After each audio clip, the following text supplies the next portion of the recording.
All right, Monday, fun day. Welcome in. 6 games in the NBA here tonight. We're going to break a few of these down for you. We're going to come up with 3 best bets as well as the NBA tip-off show starting another week here on WagerTalk TV. We've got 3 of the best here at WagerTalk when it comes to handicapping the NBA. Nobody better than Skee Profit in the house. RC is here, as is Mr. Rob Vino, ready to roll here on a Monday, and no better place to start than with the Utah Jazz. That's right, Utah Jazz taking on the Milwaukee Bucks here tonight, gentlemen. No Lillard, no Cameron Payne, but for the most part, everyone else seems to be a go here. And Skee, you've been the one guy saying, hell, if it ain't broke, don't fix it with Utah. They got healthy. They're playing some good basketball. And more importantly, they're covering everything. I think they're getting 8 here right now tonight. So how do you approach this game? Yeah, they've covered, I think, now 7 of their last 9 games for sure. And the Bucks have been a little bit of the opposite. They haven't been playing great basketball. They've only covered 1 of their last 5. And have clearly looked like the better team as far as who's playing better lately. Hopefully you still got me. Okay, yeah, I got you. You're good. Yep. Yeah, Jazz clearly look like the better team as far as who's playing better lately. And to see that and still see them come out at, I see the opening line at 11 and a half and down to 8. I mean, even to see them at 8, like something, it's like they're begging you to go take Utah in this game. And that makes me feel a little bit uncomfortable. When I think about it a little bit more, after that loss to the Rockets for the Bucks, Giannis was pretty upset, and he was going off on his team, talking about a lot about the defense and how they got to play with some pride. And if people are not out there playing with energy and playing defense, then they don't need to be out there on the court at all. So I think after you talk like that and you're the leader, your team is going to respond as long as you continue to lead. And in this game, um, they don't have Lillard. He's going to be out. I mean, I think that's a boost by itself for the defense. And then in the second half of the last game, they, I think Beasley didn't start. They started somebody else because they wanted people who could play defense. So I think we get energy and effort from the Bucks in this game. I think Giannis proves his point. So I don't want to be with the Utah Jazz, even though, that's been my team lately. The total, I have to look towards the under. I mean, I'm talking about them putting this effort and energy towards defense. You're already missing a lot of scoring and a lot of lack of defense with Lillard out. And the Bucks have gone under 4 of their last 5 games. Utah also has gone under 5 of their last 6. For as fast as these two teams play, I think they'll maybe slow it down a little bit tonight and play a lot more defense. So under 242, I think is the best number you can get right now. Is a good way to go in this game. Yeah, to your point, Skee, we've seen the total drop in a Milwaukee Bucks game. Like, what the hell is that? 245 down to 242. Somebody's expecting a little bit more defense here tonight for sure, as the market's actually betting Milwaukee unders right now. So, all right, that's game number 1 here tonight. Again, only 6 games on the card here. We're going to do a big game breakdown with one of the first games on the ticket here tonight with the Chicago Bulls taking on the Charlotte Hornets, and RC in the house ready to roll here on this game. Keep an eye, I guess, on the injury report because it looks like we've got a couple of dudes out for sure on the Hornets. Some question marks about Levine or not on the Bulls. And the Bulls, for a nice stretch, had it rolling there, kind of hit a brick wall. What happens now here tonight? Are we laying this number? Yeah, I mean, I think you mentioned how they were doing pretty well, then got hit. They hit the wall, but they're coming off of this win against the same Hornets team on Friday. They did play in Chicago. Now they're in Charlotte, but to me, I think momentum is between these two teams. I think would be on the Bulls side, in my opinion. The Hornets 8-25 on the season. They lost 11 of their last 12, but they have covered 6 of those 12 games. But for the most part, they've been dealing with a ton of injuries, and you mentioned, a whole bunch of guys out for the Hornets. We got some questionables on the Bulls side. But for the Hornets, I think it's a lot more important to mention who they have out, right? They have LaMelo out still. They got Hayward, PJ Washington, Mark Williams is out. Even Cody Martin is questionable. On the Bulls side, I think Vucevic, he does look like, it does sound like he's on track to play here. Pat Williams and Caruso are both questionable. And then, you mentioned Levine, he was actually downgraded to questionable this morning. So we'll see how, if he ends up playing or not. But, they were actually doing well without him. So I don't know if it's a sort of a negative if he doesn't play, in my opinion. To me, I think the Hornets offense really took a huge hit when LaMelo got hurt. Before he got hurt, they were averaging 114 points per game with him in the lineup, but without him, they're averaging 105.6 points per game there. The Hornets really struggling with depth, and it's hurting their offense the most. And missing 4 out of the 5 starting lineup is tough. And in that situation, there's actually one game earlier this season where Ball, Hayward, Williams, and PJ were all out. They lost to the Sixers by 53 points. Yeah, I don't think the Bulls are going to win by 50 points or anything like that, but you can see how much that depth and the loss of those key players mean to this Hornets team. And if you look on towards the Bulls side, I know Levine's questionable, but Vucevic has another game under his belt now, and I think to me they could use this sort of as a momentum builder because they haven't been living up to their full potential so far this season. To me, I think the Hornets struggle offensively, and the Bulls take advantage of it. So I would only look towards the Bulls and the under in this one. Oh, all right. There you go. Bulls and an under there, guys, in that game coming up tonight. There are a couple of interesting one of those, hey, 2 games in 72 hours there, Vino, tonight.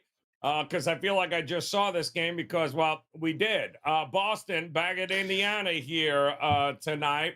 And Indiana doing a fantastic job of being a giant pain in everybody's ass. Except the Celtics were like, enough of this the other night, Vino. So what are we getting in a rematch? Because it's not a crazy total without Tatum, I think, who definitely will not be going tonight for Boston. Yeah, Indiana, they were not much of an offensive pain in the ass to Boston the other night, Joe. They actually recorded their second worst field goal shooting percentage of the season, 41.3 from the field, and their worst 3-point percentage, the lowest they've shot all season long in any game, only 19% from 3. Tyrese Halliburton talked about it a little bit. It's the standard quote, right? We had a lot of looks, open looks. We just didn't make them. We'll go back and watch. Boston's a good defensive team, blah, blah, blah. But they are the 7th best 3-point shooting team in the NBA. So you wouldn't expect 19% to hold up here tonight, especially without Tatum defensively. And for Boston, it's been back-to-back games, believe it or not, where they have held an opponent under 20% from 3. They're good. They're not that good. On the season, they give up 35%. So to have 2 games back-to-back holding teams to less than 20, and those 2 teams being Utah and Indiana, you would think that there's a little bit of a bounce back or regression to positive 3-point shooting here for Indiana, who may expect Bruce Brown back here tonight. That helps defensively for them. They didn't have him last game. I think without Tatum, you wonder if Indiana can't tempo Boston here in this game. Tatum, obviously, a very quick up and down the floor 4. Now you have Horford and Porzingis as your front line, a little bit slower. Maybe the Pacers get out a little bit quicker and ahead of Boston offensively. I think that could help. When Boston did lose, because they've won 2 out of 3 against this team, the only time they did lose, they were shorthanded. In that particular game, they lost here in Indiana, but Porzingis didn't go. So they're even more severely shorthanded here without Tatum. The Pacers had been playing great. Like you mentioned, they were 6-0 against the spread last 6 games until the other night. So it's not like they've fallen off a cliff here just by losing 1 game. They're 15-7 against the spread this season with a day of rest. That makes me believe they'll play well here. I just think +3 at home. This is probably the next step for Indiana. They've conquered Milwaukee. Boston and Milwaukee are the 2 teams expected to be the best in the East this year. They're down 2-1 in the season series to Boston. I expect to get a full 48 minutes of focus and motivation here. So again, when you play the Pacers, you're playing them to outscore people, and I think they could possibly outscore Boston here tonight, so I'll take the +3. Yeah, I doubt very much. They're going to shoot another 19-20% from outside. That was just awful there. But there will be games like that. So that's going to be a good one here tonight with the Celtics taking on the Pacers. And we've got 3 best bets coming up your way. Just a quick reminder, if you're new to us here at WagerTalk TV, it is the NBA tip-off show. If you could go ahead and hit that like button, we'd certainly appreciate it. Hit that thumbs up. And oh, yeah, if you haven't done so, subscribe to WagerTalk TV. Get access to all of the content each and every day of the week here with all the big games on the schedule across all sports here, guys. No reason for you not to become part of the WagerTalk TV family, as with 6 games on the board here tonight. The national championship game, of course, only 14 college hoops games, couple of NHL games. There is a little something for everybody. So now would be a good time to go over and partner up with these guys over at wagertalk.com. All right, Skee, starting the best bet round here with you, my man. Now, again, 6 games here. You talked a little bit of Utah and Milwaukee for a big game breakdown. Talk to me about a best bet here tonight. Where are you focusing your attention on?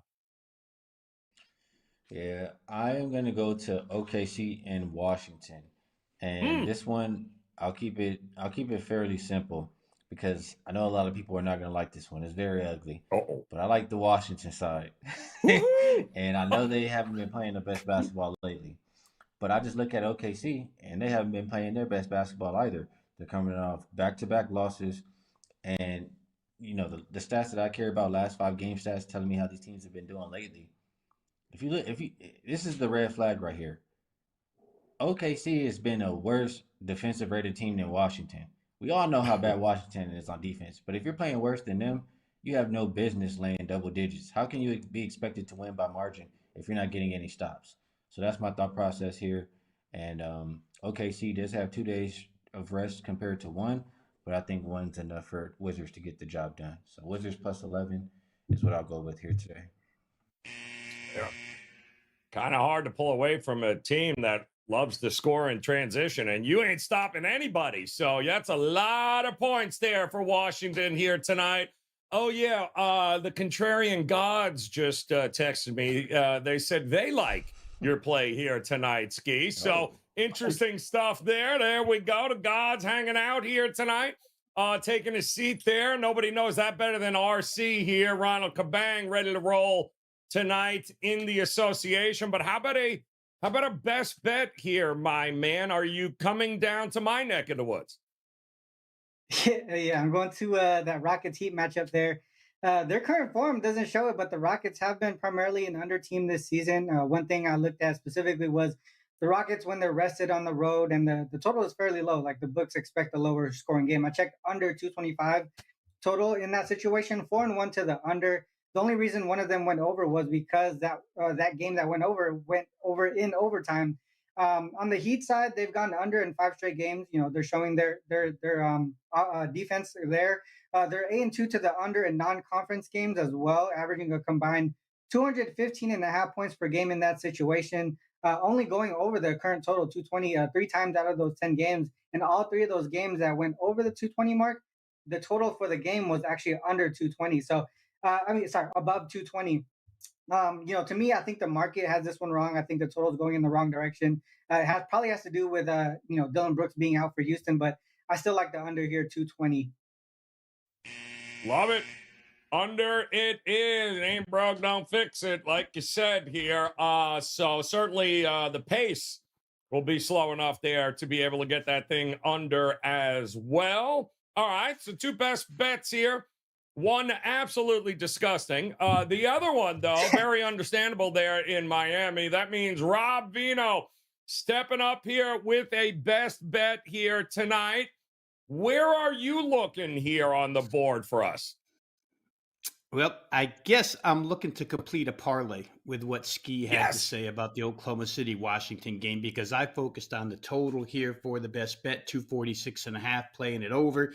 Oklahoma City, for what it's worth offensively, 7 straight games shooting better than 50% from the field. 8 of 9 better than 50% from the field. Washington's the 29th rated defense. They allow 50% per game. So we know what's going to happen there. Included in that OKC streak, by the way, of shooting 50% or better, Minnesota, Boston, Denver, and the Clippers.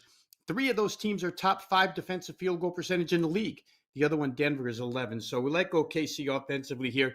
Rebounding shouldn't be an issue. It is for OKC in most games. They're 28th in the league, but Washington's even worse than they are. They're 30th.